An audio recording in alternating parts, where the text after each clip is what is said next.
Ndivyo ilivyokuwa kwa wana wa Israeli. Baada ya kumpenda Mungu sana, ilifika hatua wakaachana na Mungu, wakaenda kumtumikia Mungu mwingine.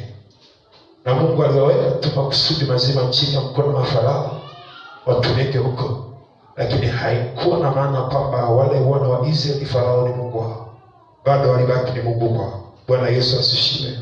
Na ndio maana walifika wakati Mungu aliamua kuachilia mkono wake kwa njia ya mtumishi wake Musa, ili aweze kuhakikisha wana wa Israeli wanarudi tena kwa Mungu, kurejesha nafasi waliokuwa wameipoteza na Mungu wao.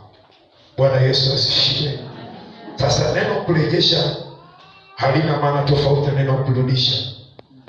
Waswahili wameenda ndani kidogo, wametumia neno kugomboa. Kilikuwa ni cha kwako kikapotea, lakini ukakitafuta kile kile ili kirudi mahali pake. Bwana Yesu asifiwe. Naomba tusome kitabu cha Isaya 63.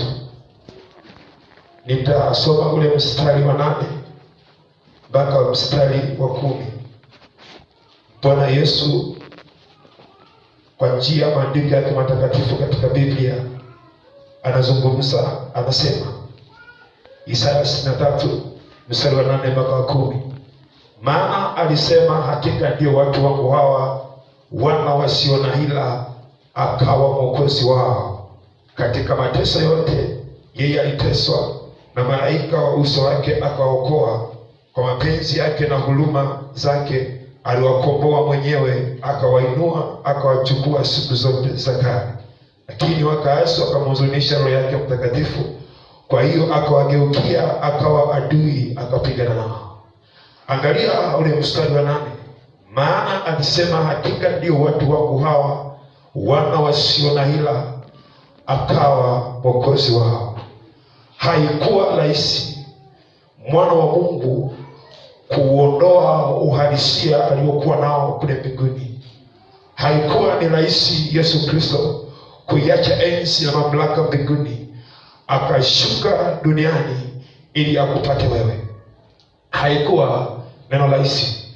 Haukumuita mwokozi kama asingefanyika mwokozi wa maisha yako, na wala asingejiita ni mwokozi kama alishindwa kuyakomboa maisha kutoka hali ya utumwa. Kwa hiyo Mungu anasema katika hali ya mateso yote yeye aliteswa, akafanyika mwokozi wako. Na ndivyo ilivyo, Yesu ni mwokozi wetu. Bwana Yesu asifiwe. Hasa angalia ule mstari wa 10. Lakini wakaasi, wakamhuzunisha Roho yake Mtakatifu. Kwa hiyo akawageukia, akawa adui, akapigana nao. Kitendo cha wewe kumpokea Yesu kwa mwokozi wa maisha yako haina maana ya kwamba umemaliza kazi. Lengo la Mungu kukuita mwana wa Mungu ni ili uishi chini yake na kufuata sheria zake. Haijalishi ni katika mazingira rahisi au ni katika mazingira magumu. Haijalishi ni katika dhiki, haijalishi ni katika adha, haijalishi ni katika mateso, ni katika matukano, haijalishi ni katika raha, haijalishi ni katika tabu, haijalishi. Katika mazingira yote imekupasa kunyenyekea chini ya mkono wa Mungu ili Mungu aendelee kufanyika mwokozi wa maisha yako. Kwenda kinyume na Mungu haina maana ya kwamba utaendelea kuitwa mwana wa Mungu. No. Kuna uwezekano kabisa wao kuondoa katika listi ya kuitwa mwana wa Mungu kaitwa mpagani maarufu, na kanisani unahudhuria na sadaka unatoa na maombi unaomba na kufunga unafunga, lakini mbingu hazikujui. Bwana Yesu asifiwe.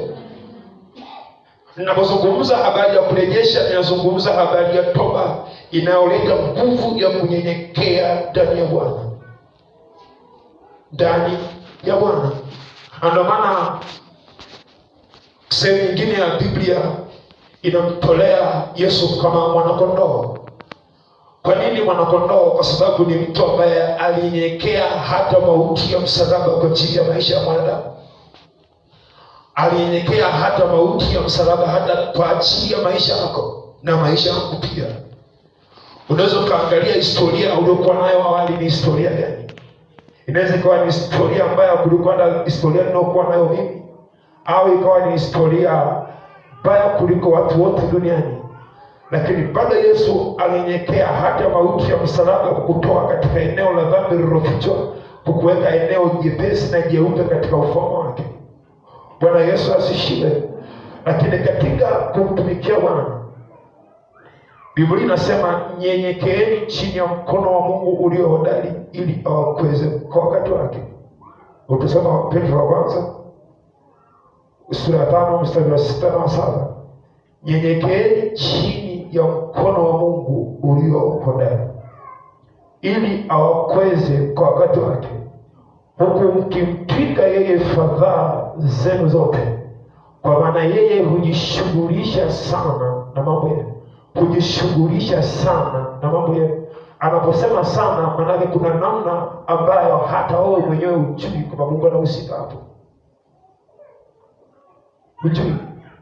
Nilikuwa na mtumishi mmoja alienda kuhubiri sehemu moja, ni Magubike I think. Katika mkutano anahubiri namna hii, nguvu za Mungu zinatembea na kushuka. Mtu mmoja akajitokeza akasema kwamba mimi jana nilitumwa nije nikuue. Nilijibadilisha kuwa hizi, akawa kwenye kofia yako ya koti, sweta nyuma ya mgongo.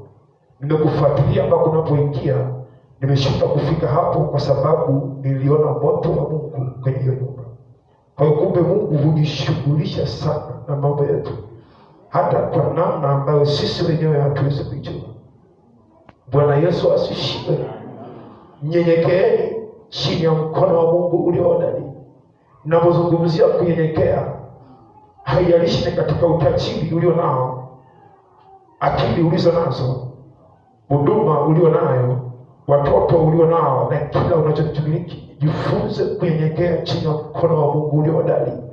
Kwa nini? Ili usitafute makuu, usitafute masifa, usitafute kujiona, na usitafute kuonekana, bali tafuta kumpa Mungu nafasi ya kutukuza katika hilo eneo. Ndio maana akasema nyenyekeeni chini ya mkono wa Mungu ulio hodari, ili awakweze kwa wakati wake. Kwa mtu anayetakiwa kutukweza au kutuinua juu ni Mungu mwenyewe, sio mwanadamu anisifie. Mungu mwenyewe anaujua wakati wa kuinuliwa. Hasa kumbuka, nipo kwenye somo linalosema kurejesha nafasi ya Mungu iliyopotea au ulioipoteza. Somo letu linaanza kitabu cha Yuda sura yake ya kwanza. Inasoma ule mstari wa 5. Maandiko ya Mungu yamehifadhiwa hivi, yasikiliza kwa makini. Anasema tena, anapenda kuwakumbusha, ijapokuwa mmekwisha kujua haya yote, ya kwamba Bwana akiisha kuwaokoa watu katika nchi ya Misri, aliwaangamiza baadaye wale wasioamini. Aliwaangamiza baadaye wale wasioamini. Tena napenda kuwakumbusha, si kana kwamba hamjui hili, mnalijua. Si kana kwamba hamuelewi, mnaelewa.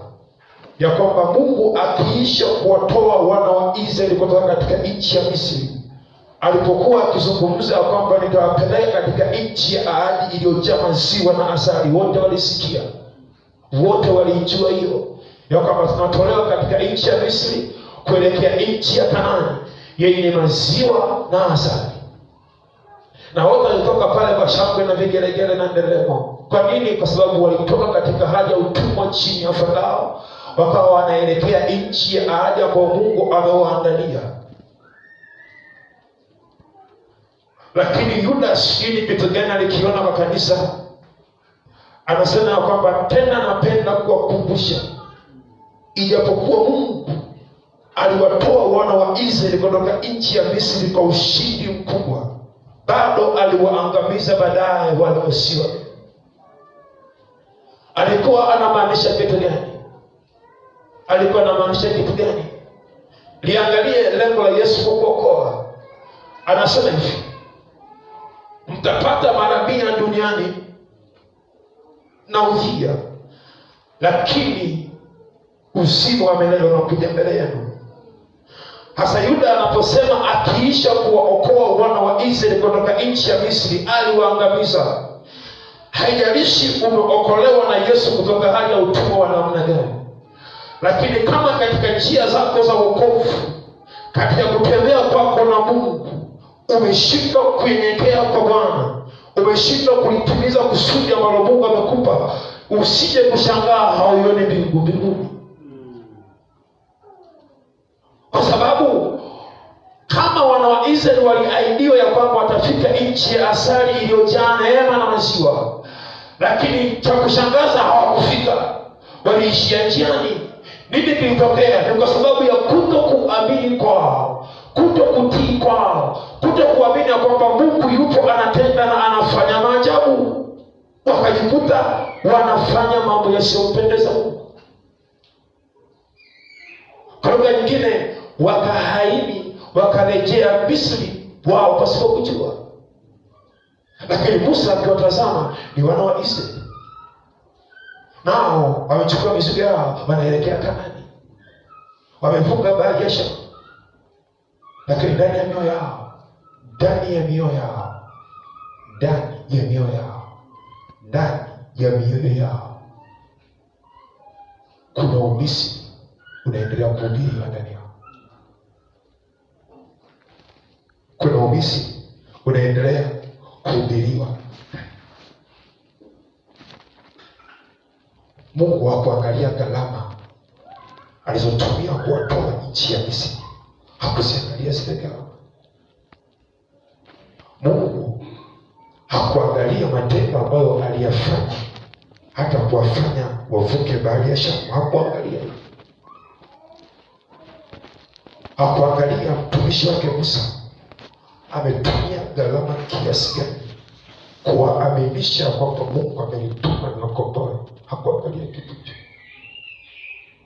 Mungu hata angalia ni gharama kiasi gani amezitumia kuwaletea mchungaji wa kuongoza. Hata angalia hicho kitu. Kama tutakuwa ni watu tusioamini na kupita katika mstari wa kimungu, Mungu atatuangamiza na hatutaiona mbingu, na jehanamu tutaenda milele na milele. Okay, nazungumza kitu gani? Moyo wako ndio wenye majibu ya nani unayemtumikia, si rafiki yako wala si ndugu yako. Nijaribu kutumia lugha nyepesi kidogo. Nafsi yako ambayo kila unapofanya jambo ndio inayokuwa shuhuda, ndio inayojua ni Mungu gani unayemtumikia. Usije ukasema Mwalimu Chaula aliniambia mimi ni mtumishi wa Bwana, kwa hiyo nimeokoka nenda mbinguni. Sawa.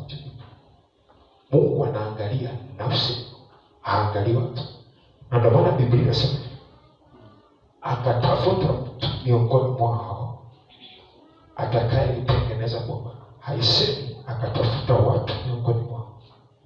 Anamaanisha kitu gani? Okay, ukiona umeshinda kuelewa hilo, muulize Yesu, kwa nini alisema atakaye kunifuata ajikane na achukue msalaba wake mwenyewe. Okay, labda nizungumze kwa namna hii unaweza kunielewa. Kwa nini Yesu alisema yeye atakaye kuiokoa nafsi yake ataiangamiza, na yeye atakayeiangamiza nafsi yake ndiye atakayeiokoa? Bwana Yesu asifiwe. Labda naweza nikazungumza kitu ambacho ni kigumu kidogo. Kitabu cha Kutoka 32 nasoma mstari wa 7. Nisikilize. Bwana akamwambia Musa, hayashuka kwa maana watu wako uliwatoa katika nchi ya Misri wamejaribu nafsi zao. Watu wako uliowatoa. Sikiliza vizuri. Mungu anazungumza na Musa ya kwamba hayashuka kwa maana watu wako. Maana yake Mungu ameshajitoa kwa Waisraeli. Hayupo. Ameshawaona wale wana wa Israeli kama ni watu wa Musa.